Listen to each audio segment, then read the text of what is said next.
આજી નદીમાંથી મળેલા ધડ વગરના માથાનું રહસ્ય 8 વર્ષે ખુલ્યું। 14 વર્ષના માસૂમે વતન જવાની જીદ પકડતા ઠેકેદારે ઠંડા કલેજે મર્ડર કર્યું। રાજકોટ જેલમાંથી ધરપકડ। રાજકોટ પોલીસના ઇતિહાસમાં સૌથી પડકારજનક અને હૈયું કંપાવી દેનારા ગુનાઓ પૈકીના એક એવા ધડ વગરના માથાના રહસ્ય પરથી આખરે 8 વર્ષના લાંબા સમય બાદ પડદો ઉચકાયો છે। ડિસેમ્બર 2018માં આજી નદીના પટમાંથી મળી આવેલા એક માસૂમ બાળકના કપાયેલા માથાનો ભેદ ઉકેલવામાં રાજકોટ પોલીસને સફળતા મળી છે। DNA પરીક્ષણની મદદથી આ અતિ જટિલ કેસનો ઉકેલ લાવીને પોલીસે સાબિત કર્યું છે કે પાપ ગમે તેટલું છુપાવવામાં આવે એક દિવસ બહાર આવીને જ રહે છે। પશ્ચિમ બંગાળના એક નિર્દોષ બાળક પર અમાનુષી અત્યાચાર ગુજારી તેની ક્રૂરતાપૂર્વક હત્યા કરનારા ઠેકેદારો અજીત મુલા અજમત મુલાની પાપલીલાનો આખરે અંત આવ્યો છે। રાજકોટ જેલમાં બંધ આ આરોપીનો કબજો મેળવી પોલીસ હવે તેની સામે કાયદેસરની કાર્યવાહી હાથ ધરી રહી છે। રાજકોટ જેસીપી ચૈતન્ય માંડલિકે આ અંગે જણાવ્યું હતું કે પોલીસે દેશના અલગ અલગ રાજ્યોમાંથી અંદાજિત 35 જેટલા ગુમ થયેલા બાળકોની વિગતો તપાસી હતી। 2018ના માથાના સ્ક્રેચને પશ્ચિમ બંગાળના પરિવારના ગુમ થયેલા બાળકોના ફોટા સાથે સરખાવતા બંને વચ્ચે ઘણું સામ્ય જોવા મળ્યું।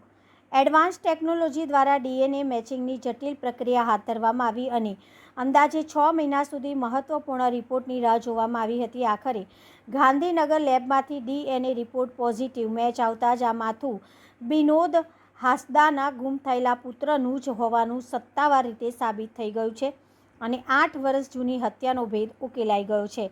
પોલીસની આગળની કાર્યવાહી અને વિશેષ પૂછપરછ DNA રિપોર્ટ પોઝિટિવ આવ્યા બાદ મૃત બાળકના પરિવાર વતી વિધિવત ફરિયાદ નોંધી રાજકોટ પોલીસે કાયદાકીય સકંજો મજબૂત કર્યો છે।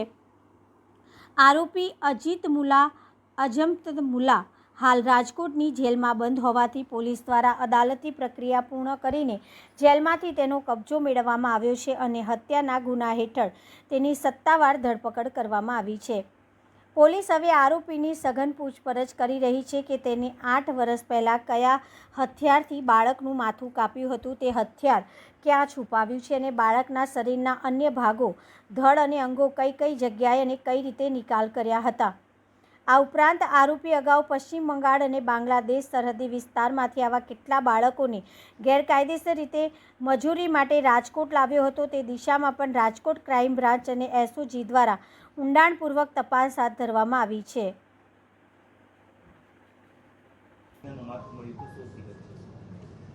પોલીસ ટીમની મહેનત, અધિકારીઓનો પાઠપુરાવો અને ટેકનિકલ જે સાયન્ટિફિક એવિડન્સીસ છે એ શું કરી શકે એનું ઉત્તમ ઉદાહરણ રાજકોટ શહેર ક્રાઇમ બ્રાન્ચ એસઓજી એમને પૂરું પાડ્યું છે। 2018માં એક નાના બાળકનું માથું મળ્યું હતું નદીમાં, ધડ વગર હતું। 8 વર્ષ સુધી પોલીસ જવાનો સતત મહેનત કરતા રહ્યા અને 2025માં અમને પહેલી લીડ મળી કે એક જે એસઓજીની ટીમ એસટીની ટીમ છે જ્યારે એક જગ્યા રેડ કરવા ગઈ એમને ઇન્ફોર્મેશન મળી હતી કે એક લેબર કોન્ટ્રાક્ટર છે એ નાના બાળકોને બાંગ્લાદેશ અને વેસ્ટ બેંગોલથી લઈ અહીંયા ચાંદી બજારમાં એમના પાસે મહેનત કરાવે છે, બાળમજૂરી કરાવે છે। જ્યારે એસઓજી અને એસટીઓની ક્રાઇમ ટીમ ગઈ ત્યારે એમને એક આરોપી મળ્યો, એમનું નામ અજીત મોલા અજમત મોલા હતું અને જ્યારે બાળકોના ઇન્ટરવ્યૂ કર્યા પછી ખબર પડી કે બહુ ત્રાસ આપતો હતો, બહુ એમને પરેશાન કરતો હતો અને છોટી છોટી બાબતમાં એમને મારતો હતો। એમની એમો એ હતી અજીત મોલા અજમત મોલાની, એ બેંગોળમાંથી એમના પેરેન્ટ્સને કહી 8,000 રૂપિયા, ફક્ત 8,000 રૂપિયા આપી બાળકોને અહીંયા લઈ આવતો હતો અને એમને બહુ મહેનત કરાવતો હતો, ત્રાસ કરાવતો હતો અને બાળમજૂરી કરાવતો હતો। એના સાથે સાથે એ છોકરો ભાગી ન જાય એ માટે એને વિવિધ પ્રકારના ત્રાસ આપવામાં આવતા હતા અજીત મોલા દ્વારા। અને જ્યારે ઇન્વેસ્ટિગેશન કર્યું અને કડક પૂછપરછ કરી ત્યારે અજીત મોલાએ કન્ફેસ કર્યું હતું કે હું એક છોકરાનો મર્ડર કરી નાખ્યું છે, પણ મર્ડર ક્યાં કર્યું, કેવી રીતે કર્યું એ કબૂલતો નહોતો। પણ ક્રાઇમ બ્રાન્ચ એસઓજી અને એસટીઓની ટીમે સખત મહેનત કરી લગભગ 30થી 35 રાજ્યોના CID ક્રાઇમના મદદથી જે પણ 7 થી 15 વર્ષના બાળકો છે એમના ડેટા એમને ભેગા કર્યા. એ ભેગા ડેટામાંથી કોણ આ બાળક હોઈ શકે અને એમાંથી મિસિંગમાંથી કોણ મળી ગયું છે, કોણ પરત આવેલ નથી, એ ડેટા ચકાસ્યા. એ ઉપરાંત એમને જે ક્રેનિયલ સુપર ઇમ્પોઝિશન છે, જે ફેસ રિકન્સ્ટ્રક્શન એમને કહે છે, એ ટેકનોલોજીને યુઝ કરી એને ફ્રેશ જે ચહેરા છે એને રિકન્સ્ટ્રક્શન કરવામાં આવ્યું અને એને ફેશિયલ રેકગ્નિશન ટેકનિકથી સરખામણી કરવામાં આવી. ત્યારે લગભગ અમને ખબર પડી ગઈ હતી 2026ના શરૂઆતમાં કે જે છોકરો જે બોડી મળી હતી 2018માં, એ જ છોકરો એ ગુમ થયેલો છોકરો છે, બેંગોલમાંથી આવ્યો હતો અને લગભગ જે 20 છોકરાઓ આવ્યા હતા બેંગોલથી, એમાંથી એક છોકરો મિસિંગ હતો. એની જ બોડી હશે એવું અમને પાક્કું ખબર પડી ગઈ હતી. પછી 2018માં જે સેમ્પલ લીધા હતા એમાંથી જે DNA એક્સ્ટ્રેક્શન હતું એ બહુ ડિફિકલ્ટ હતું, પણ FSL ટીમનું હું વિશેષ આભાર માનું છું, કેમ કે અમને જે FBI ટેકનોલોજી યુઝ કરે છે એ ટેકનોલોજી યુઝ કરીને DNA એક્સ્ટ્રેક્શન કર્યું હતું અને DNA એક્સ્ટ્રેક્શનમાંથી એ છોકરાનું એના પેરેન્ટ્સ સાથે DNA મેચ થઈ ગયું હતું. તો એ ખબર પડી ગઈ હતી કે એ છોકરો જે મરી ગયું હતું એ બંગાળમાંથી આવ્યું હતું અને એક જે 20માંથી એક મિસિંગ છે એ છોકરો હતો. એના પછી અજમત મોલાની વિશેષ પૂછપરછ કરતાં એને કબૂલ્યું હતું કે એ છોકરો મસ્તી કરતો હતો અને પરત જવાની પૈસાની માંગણી કરતો હતો પરત જવા માટે. એટલે ગુસ્સો કરી એને બહુ માર્યો હતો અને મારતા મારતા મરી ગયો હતો. પછી મેં એક કોથળામાં ભરવાની કોશિશ કરી હતી, પણ આખી બોડી કોથળામાં ન આવતા એને ધડથી જે શરીરથી એ માથું જે અલગ કરી નાખ્યું હતું. અને બીજું પણ એનો પર્પઝ હતું કે માથું અને ધડ અલગ થઈ જાય તો બોડીની ઓળખાણ ના થાય અને કોણ મર્ડર કર્યું, કોનું મર્ડર થયું એ ખબર ના પડે, એના માટે એને એ કૃત્ય કર્યું હતું.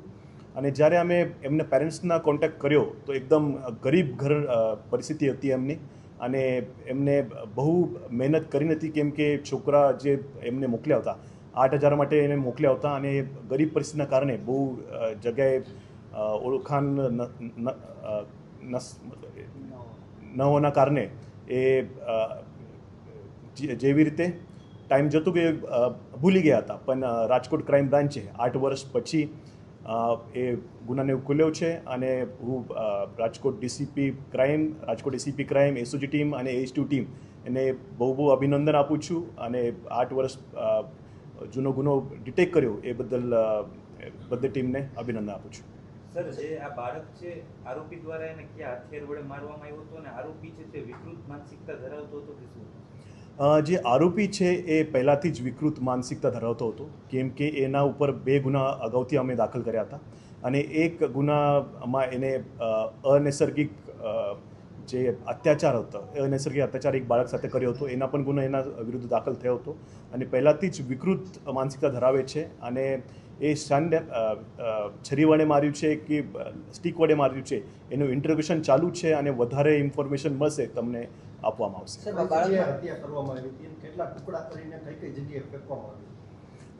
એ જે જ્યારે બાળકને એને માર્યો એ મરી ગયો એના પછી એને 2 ટુકડા કરવામાં આવ્યા હતા અને માથું અને એને અલગ અલગ જગ્યાએ ફેંકવામાં આવ્યો હતો.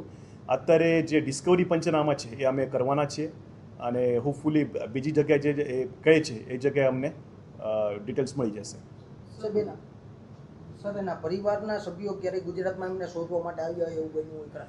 એ બહુ ખરાબ પરિસ્થિતિ છે, એમની પરિસ્થિતિ હતી. એ પોતે આવવા માંગતા નહોતા, પણ એમના પાસે આવવાના પૈસા પણ નહોતા, પણ DNA માટે એમની જરૂર હતી, DNA માટે. એટલે ક્રાઇમ બ્રાન્ચના ટીમે એમને આવવા જવાનો ખર્ચો આપી પોતાના ખર્ચે એમને ગુજરાત લઈ આવ્યા હતા અને પછી એમને ફરીથી DNA ટેસ્ટ પછી એમને મૂકવામાં પણ આવ્યા હતા.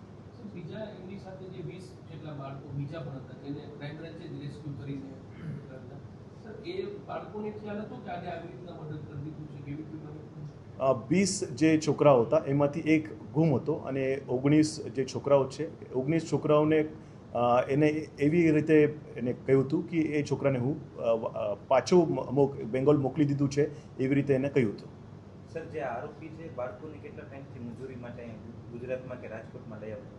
એ ઘણા બધા વર્ષોથી 2025 સુધી એ લગભગ 10 થી 12 વર્ષથી એ મજૂરને મજૂરી કરાવતો હતો. રાજકોટ અને બંગાળમાં કેટલા ગુના નોંધાયેલા છે? આખો ગુનાહિત ઇતિહાસ શું છે?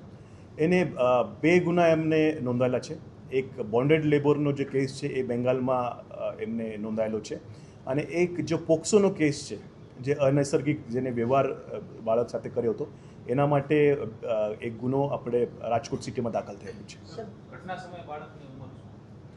ઘટના સમયે બાળકની ઉંમર 14 વર્ષની હતી 2018માં. સર, આ બાળકો જે રાખવામાં આવ્યા હતા તેની સાથે સાથે અન્ય પણ કોઈ બીજા બાળકો તે લઈ આવીને બીજી જગ્યાએ રાખતો એવું કંઈ તપાસમાં ખુલ્યું છે કે માત્ર રાજકોટ જ કામ કરતો હતો અને કરાવતો હતો? રાજકોટ એ પોતે રહેતો હતો એમના સાથે, અને અલગ રાજકોટમાં જ 20 છોકરાઓ એને લાવ્યા હતા, અલગ અલગ છોકરાઓ એને લાવ્યા હતા, અને એમાંથી 19 છોકરાઓ ક્રાઇમ બ્રાન્ચે તે વખત મુક્ત કરાવ્યા હતા, અને એક બાળક જે હતો તો મિસિંગ હતું. સાહેબ, આ ડીએનએ રિપોર્ટ થોડોક મોડો આવવાનો 8-9 મહિનાનો સમય, આનું કારણ શું મૂક્યું? ડીએનએ રિપોર્ટ સૌથી પહેલાં તો એક્સ્ટ્રેક્શનમાં જ બહુ એમને તકલીફ પડતી હતી. જે નોર્મલ ટેકનિક હતી એનાથી ડીએનએ એક્સ્ટ્રેક્શન થતું નહોતું, પણ સ્પેશિયલ રિક્વેસ્ટ કરી જે અમારા એપીએસએલના સાહેબ છે સંઘવી સાહેબ, એમને સ્પેશિયલ રિક્વેસ્ટ કરી એ એડવાન્સ ટેકનોલોજીથી એક્સ્ટ્રેક્શન કરવામાં આવ્યું હતું અને રિપોર્ટ લેવામાં આવ્યું હતું. કેટલા દિવસના રિમાન્ડની માંગ સાથે રજૂ કરાશે અને કયા કયા મુદ્દાઓને લઈને પૂછપરછ આપશે? ટ્રાન્સફર વોરંટથી તો એને લઈ આવ્યા છે. હવે રિમાન્ડ જે છે કોર્ટમાં એમને પ્રોડ્યુસ કરવામાં આવશે અને મેક્સિમમ રિમાન્ડ એમનું માંગવામાં આવશે. આવનારા દિવસોમાં કોઈ ખાસ ડ્રાઈવ યોજાશે? અમારી ડ્રાઈવ લગાતાર ચાલુ જ છે. બોન્ડેડ લેબરની પણ ચાલુ જ છે અને બાંગ્લાદેશી નાગરિકોની પણ 5-6 દિવસ પહેલાં થઈ હતી, અને લગાતાર અમારી મહેનત ચાલુ જ રહેવાની છે. અને 2022માં પણ એક અમારું એક અનડિટેક્ટ મર્ડર છે, એના ઉપર પણ અમે આપણી મહેનત કરી રહ્યા છીએ.